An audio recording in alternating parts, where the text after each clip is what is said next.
Hi everybody, Robert Linkle, Be Stronger Fitness here in Sacramento.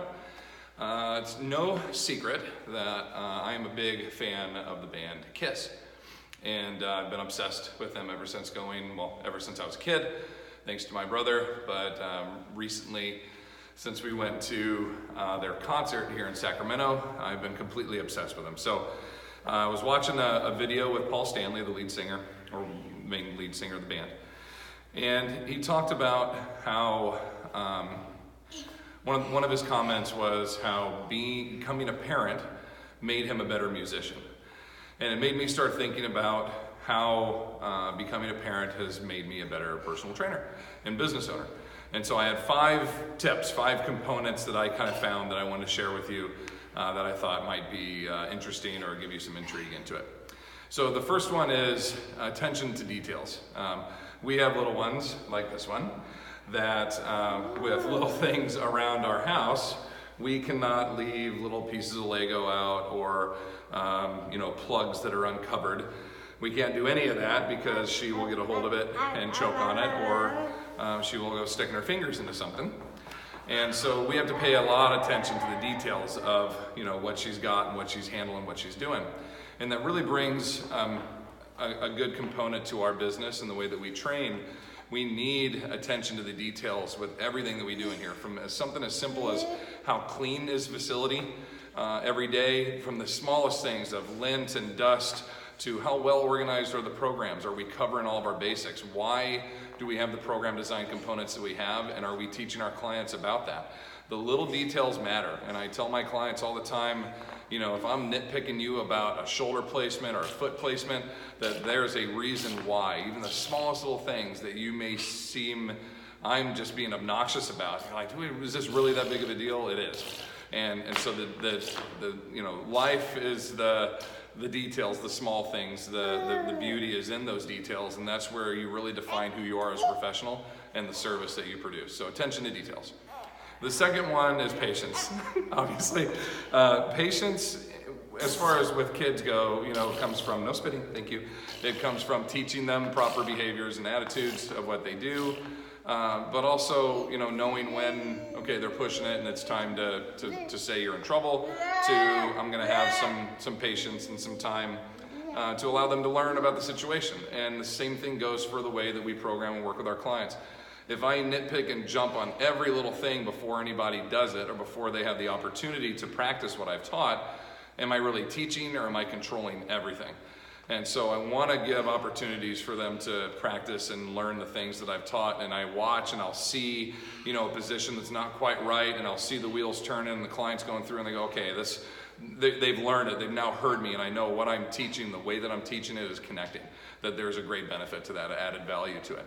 So patience is a virtue in that sense with teaching, but also knowing that your programming, if you get a hold of a client that hasn't trained in years or decades, the same thing with a kid that doesn't know how to do something, you're gonna need to take baby steps with this until they're capable and able, and some will accelerate faster than others. Third one is really to keep things simple. I used to have the most advanced programming and the percentages and everything that I could, and I've tried to funnel that down and simplify it down to what are really the key components that I need on a daily basis, from my movement prep to my strength to my conditioning to my cool down. And I need to hit the key components to that. Keep that simple, do simple well. And the same thing, no thank you, no touching, nope, no chemicals, no. Sissy, no thank you, very good. Yes, leave it, come, we're on live, come on.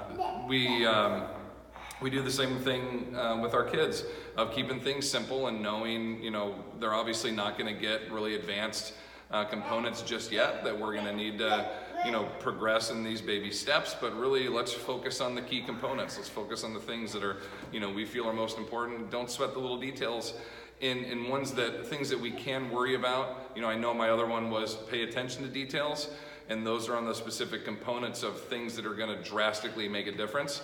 But in some areas, things that you don't need to sweat, but you continue to worry about, that creates anxiety and worry.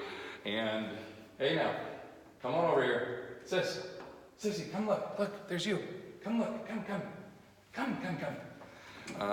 There's a fine line in there.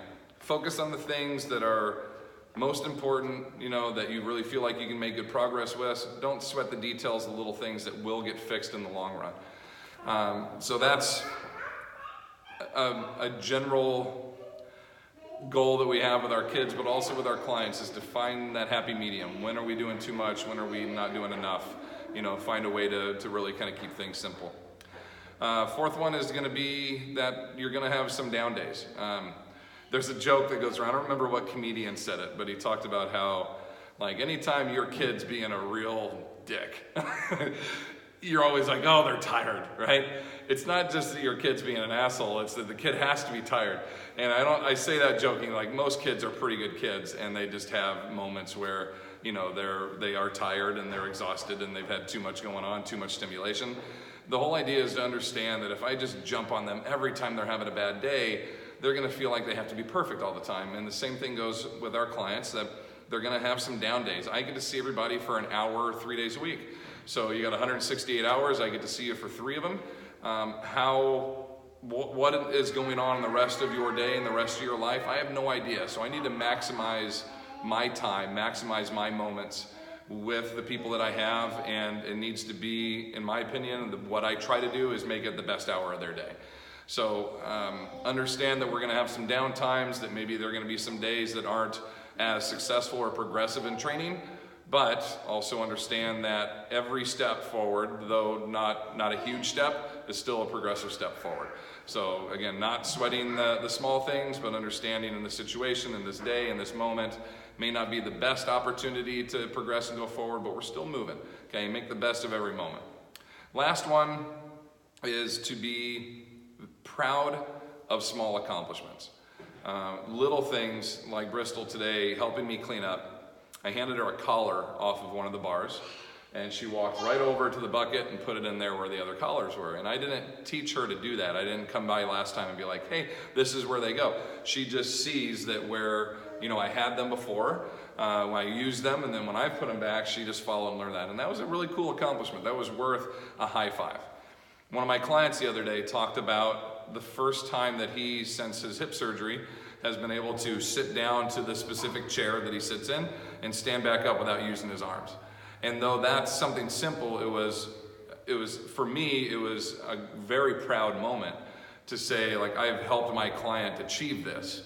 I've helped them get to this point to where, though it's simple, it's a slightly below parallel squat, but he didn't use his arms and he felt proud enough to come in and tell me about it. That was a high five hug moment for my client and I. And those are the little things. Celebrate those little accomplishments. I mean, I understand the world of today, like we're celebrating 9th place ribbons, and I get all that. Like, I know that people need to win and lose, but when you're working with someone in an environment where, criticism can be high, where feelings can be hurt, where emotions can be raw, where, they're susceptible to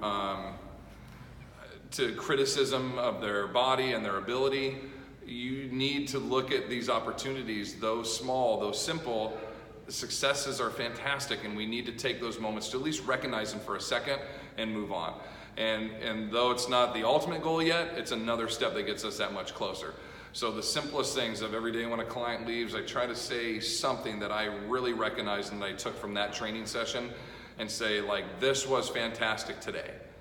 And even though, like, the step before this, maybe it wasn't the best step or the biggest step we could have taken, and then other days they will be huge steps, we're still recognizing that progress is being made, and we want to take a moment to celebrate those. And then when really big accomplishments are achieved, we make a very big deal of that. The first time walking, the first time using the potty by themselves, my daughter, not my clients, but with our clients, after a hip replacement, the first time they walk without their walker, the first time they get out of bed after the surgery using their walker, like, those little things, they need to be celebrated. And when you are the person that's helping them recognize those things, I think that's even a better connection, a better opportunity for you and your client to share a moment, to share an opportunity, just like I try to get as many with them as I can.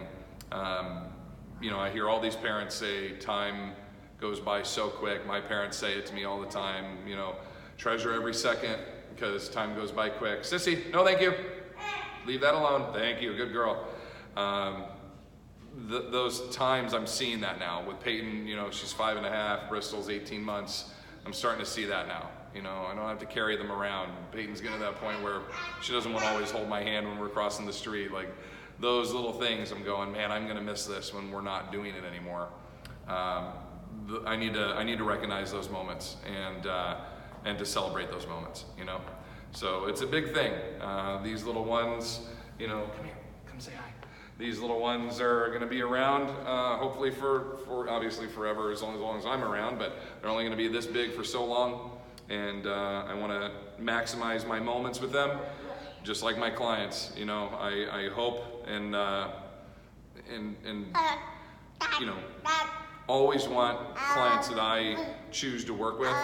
I want them to stay forever. I want them to continue coming in and see value in what we're doing. And I hope that I continue to deliver that for them to where they want to continue to do that. And I feel like I do a good job of that, having, the clients we've had for decades and a half now. A lot of them, we average a little over 3.5 years for our average client that stays. And that's a huge thing for me to have someone invest in me that long. But I feel like it's the connections you make and the value you deliver and the constant strive for the next thing for them and the desire to learn new things to teach to them. It's the same message with your kids. It's the same thing you're doing with them. It's investment in time and effort and showing them how much you care and not letting them eat their boogers. So that is a big component with your clients and the connection you can make. And I've just been thinking about that. Awesome. Been thinking about that a lot since listening to that interview with Paul and the way he talked about that. Really connected with me. So I wanted to share that with you. I hope you got something out of it. I hope you enjoyed this and enjoyed our little one running around here. If you have any questions or comments, post below. And remember to share if you don't mind. I love this information getting out to as many people as possible. And, as many subscribers as we can get, we really appreciate it. So Aging with Strength, I forgot to lead off of that. I believe this is number 14, I think. But I will call this my 5 tips to running a successful business and being a personal trainer that I learned being a parent. Have a good day. Thank you. Say bye-bye. You say bye? Bye. You say bye?